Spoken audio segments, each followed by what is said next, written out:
Richie, Mike Norvell's extension that was announced this week, something that I think Florida State had been working on for quite a while, got it put through, got it finalized this week. Obviously, we talked about the surplus last week. I think it's big news for FSU, and really a lot went into this. This average per year that Norvell is going to have is going to put him slightly ahead of Mario Cristobal and about little over $1 million more ahead of Billy Napier. I would expect that those guys get extensions as it just becomes an arms race in college football. But good to see Florida State absolutely spending what the market rate is. I think it makes Norvell about the 10th highest paid coach in the country. So pretty fun to see. Pretty good stuff there. A deal that's pretty friendly for FSU. Obviously still working on the Taggart buyout, but I think a deal that's pretty friendly for FSU, but it also shows that Florida State really does believe in Mike Norvell, believes in what they're building for the long term. And we'll talk a little bit about maybe some of the impacts, but just initial thoughts and immediate reaction when it comes to Norvell's contract extension. Yeah, I think it's well-deserved, and I love that the average is 8.05 to make him the highest paid coach in the state. I think that was probably very intentional by Florida State, so they can go out and say, we do have the highest paid coach in the state. For a guy that took a 25% pay cut his first year in COVID, I think he deserves every penny. We've seen how he's built this program and the culture, and, everyone coming back basically that was eligible to kind of speaks to that. And it sends a great message to a lot of different people, other conferences, the recruits. Last year, Mike was recruiting against coaches saying that he was on the hot seat, and he probably wasn't actually on the hot seat. But if you're a 17-year-old kid and you just saw a coach win, 5 games the previous year, and 3 the year before that, you're going to think, yeah, he might get fired soon. This puts an end to all of that. Now Mike can recruit off of 10 wins, and he has, the safety net saying, listen, I'm going to be here the rest of this decade. So he can go into any high school living room in America right now and say, listen, I'm going to be your coach for 4 years. You don't have to worry about me leaving. I don't think a lot of other schools were after Mike Norvell. You didn't really hear his name this cycle. But if Florida State has the year we kind of hope they do next year, and there are some big openings, he's definitely a name that starts floating around. So I think great job by Florida State. It's never fun when Jimmy Sexton is involved, but they did what they had to do to lock him up. Yeah, what I was told and have been told for really ever since Alford was in the picture and took over was that Alford was very much a Norvell guy. And I know that Michael Alford has made other decisions that we may agree or disagree with, or Florida State has parted ways with certain coaches or figureheads or personalities or just whatever have moved on in one form or another. From the beginning, Alford very much has been a Norvell guy. I don't know if it has a lot to do with their relationship, just the trust he has in Norvell. I don't know if Norvell just does what Alford wants. And so I don't know what the answer is, right? Like there's probably a mix of all of those things. But from the beginning, like Norvell was Alford's guy. And that's who he wanted here. And that's what he wanted to happen. And a lot of people, we went into last season, a lot of people wondered, if we win 3 or 4 games and we kind of underperform, would Florida State move on? Or if we just go 6-6 or something like that, we move on. At 3 wins, I think we would have moved on, just because I don't think there'd have been much you could really do about it from there. But I think that aside from just a disastrous season, like Alford believed in what Norvell was doing, and we weren't moving on from Mike. I believe that Alford knew that Norvell was building this thing and building it the right way, and understood that probably what was going to happen is that Norvell was going to turn this around. Now, I don't think any of us knew that it was going to be a 10-win season, and then the very next year we would have ACC championship and playoff hopes and everything else like that. But I do believe that there was a lot of confidence that Norvell could get this thing turned around, and a lot of confidence that things would improve very, very rapidly, and they have. And so Norvell has always had the trust of Alford. He's always been in his corner, and Norvell was rewarded. Not only rewarded, and a lot of people kind of get this wrong or don't really understand this, but I don't think that this contract extension was just because of it was a reward for winning 10 games. I think there was part of it that said, okay, you've proved yourself, you've turned this thing around, and that was part of the reason for the extension. The other part, and Richie, this is what I want to get to and kind of get your thoughts, The other part that I truly believe it had a lot to do with it was the fact that I think this is signaling to a few different people, like you said, recruits.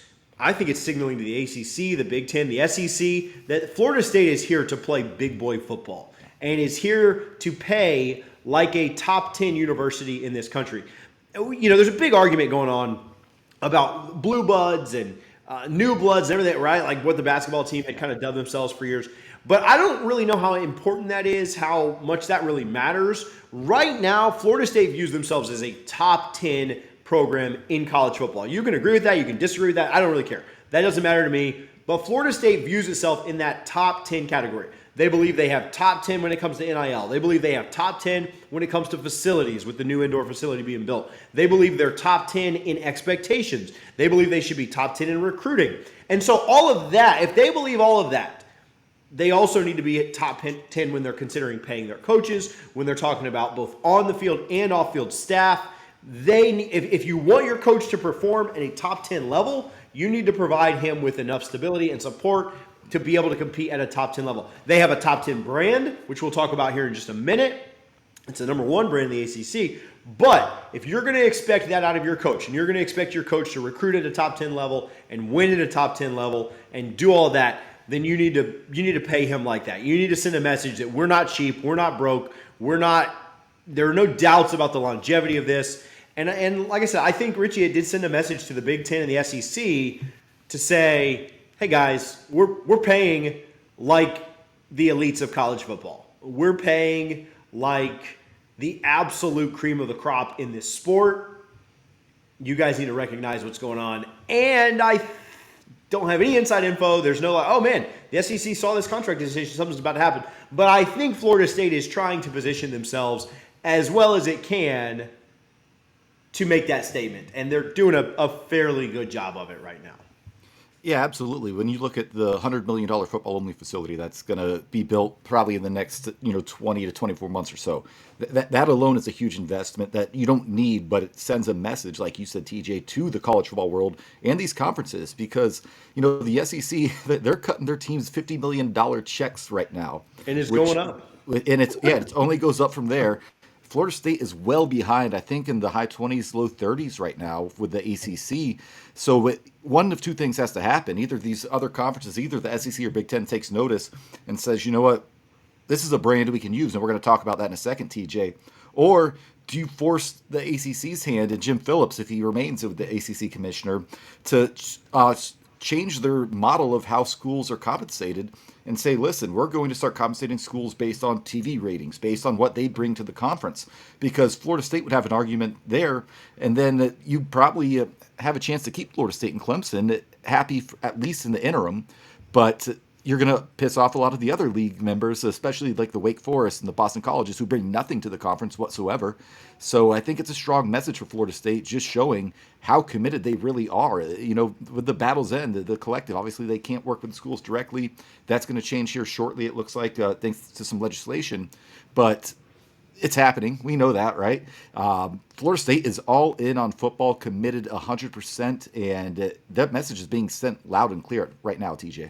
Yeah, it's pretty impressive to see, and it's really great to see from FSU's perspective. That's actually a great transition right into what we want to talk about, Florida State's brand over the last year or so. Just before we get to that, I do want to give some love to our friends over at Gramco. We've talked about Gramco for a little over a year now. We really do appreciate them and their support. If you haven't tried their products, because you haven't tried Delta 8 or you're just nervous about it and want to maybe try something a little smaller, they've got a perfect product for you. They have a 4-count gummy sampler. You can go to their website right now, thegramco.com. It's $8. If you use our code DFNS25 or TJ25, whatever you use, it'll take 25% off. So you get this sampler for $6. If you don't like it, you're out the cost of a cup of coffee, but you get to try all 4 different flavors. It's blue raspberry, watermelon, green apple, and fruit punch. Whew, almost forgot the last one. I've had a few of those today.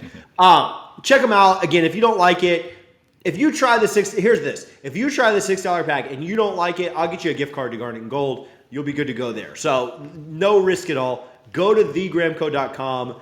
Use our code, save 25%. and get you a sampler of the gummies. If you like their product and you haven't ordered in a while, go ahead and hit them up and make sure that you're ordering from people that support us, support FSU and their athletes. They've got some stuff that is going to be coming out very soon on some support of FSU athletes. So appreciate Gramco for their support. Okay, talking about the brand, right? Talking about Florida State's brand. Some news came out this week. Florida State, I saw some Gator fans getting upset about this and saying that the numbers were cherry picked. Just in case you don't know basic college football news and notes, the numbers were not cherry picked. This very much was during the college football playoff era from 2014 to 2021. Obviously included the COVID era year as well, and a couple of years that Florida State finished under 500. Florida State was number one in the ACC when it came to viewers on television. Nationally televised games, Florida State had the most eyeballs on it through the college football playoff era. You would expect that number to get even wider, larger, due to how Florida State played last year. And though Florida State was down for much of the college football playoff era, in fact, Clemson dominated outside of 2014, our brand kind of shone through. And I think that, again, this is Florida State, Richie, positioning itself, trying to jockey a little bit, doing some internal and external marketing for what kind of brand they truly are. Not only from their paying coaches, not only from the indoor facility that they're building, but also the kind of brand that they are in college football. Some people might argue Notre Dame. Some people might argue a couple of other schools. But if teams not in the SEC and the Big Ten right now, maybe take Notre Dame out, take out USC, Texas, Oklahoma, because they already have destinations. Florida State's the number one brand in all of college football. And again, Notre Dame's maybe the one you could argue and you might have a conversation about, but they're certainly putting their name out there, and they're doing a little bit of flexing of the muscle of trying to let people know just how great they think they are and how great one of these two conferences that's going to snatch them up should think they are as well. Yeah, I think Florida State, it's just a team that especially if you're in our age group, TJ, mid to early, late 30s, it's synonymous with college football. It really is. People tune in to watch Florida State. They built the reputation going on the road, playing anyone, any place, anytime. And, that's what kind of helped build to where we are now. Yeah. My dad, he was from upstate New York. When he moved to Florida, he knew about Florida State because he watched them play, games at Nebraska and, at Pitt when they had Dan Marino and all these teams that, other teams would say, nah, we're not going to go there. We'll hire we'll buy a win instead. No, Bobby Bowden put this team on the map, and it is a truly international brand. Mike Norvell might say it's an iconic brand, which it truly is, though. And the numbers don't lie. I mean, what's going to be the most watched game in week 1 next year? It's going to be Florida State versus LSU. 3 weeks later, what's going to be the most watched game of that weekend? It's going to be Florida State Clemson. We already know this. And that's what Florida State does. They draw eyeballs. 2014 was so fun because people were hate watching, right? And those views count too because they wanted to see Florida State fall, and they got so excited and let down week after week after week because we kept falling behind. And to your point, TJ, people were upset saying these numbers were cherry picked. I mean, we can throw the 2013 national title season in there if you want to. Yeah, we can do that. That was funny is obviously Clemson's had a great run over the last several years. But if you want to go back to before Clemson's great run, like if you want to do all of the 90s and you want to do all of the 2000s and the 2010, yes, I invite you to do all of that. Like, because I know Florida State's brand was stronger then when, Clemson was kind of an afterthought in the ACC. So, and certainly in college football. So, again, Florida State's had a pretty rough stretch these last 6 or 7 years and still absolutely dominated from a brand perspective based on what you just mentioned, Richie, it building up over the last several decades and Florida State just really being a dominant force that, again, hopefully they're getting back to at this point. You're right, though. I think we were the 7th most viewed bowl game. So that includes your New Year's Six, right? And your national championship ahead of you. So I think that, Florida State was – everybody wanted to see Florida State this year, right? And that's just, people say all the time, oh, college football is better when this team's good, or USC or Miami or whatever. Florida State's one of those teams. College football is just better when they're better. And so the brand is strong. It's as strong as ever. And Florida State is not shy about letting the rest of college football, the SEC, the Big Ten, the ACC, know how valuable this brand truly is. If you're watching, if you're listening right now, do us a favor. Make sure you're hitting that like button. Appreciate the comments. Appreciate the love down there in the chat, in the comments. Again, you guys are more than welcome to hit a super chat if there's anything that we need to answer directly. If you haven't subscribed already, make sure you're subscribed. If you want to, if you really enjoy the content, you can also join the channel as a member. You get to display an emoji. There's some social media interactions. We do some private videos. We'll post it. We had a private post for our members this week. So make sure that you join that if you'd like a little bit extra. If you just want what's on the show, make sure you're subscribed. But if you want a little bit extra than what's just on the show, make sure that you become a member below. Appreciate you guys for your support.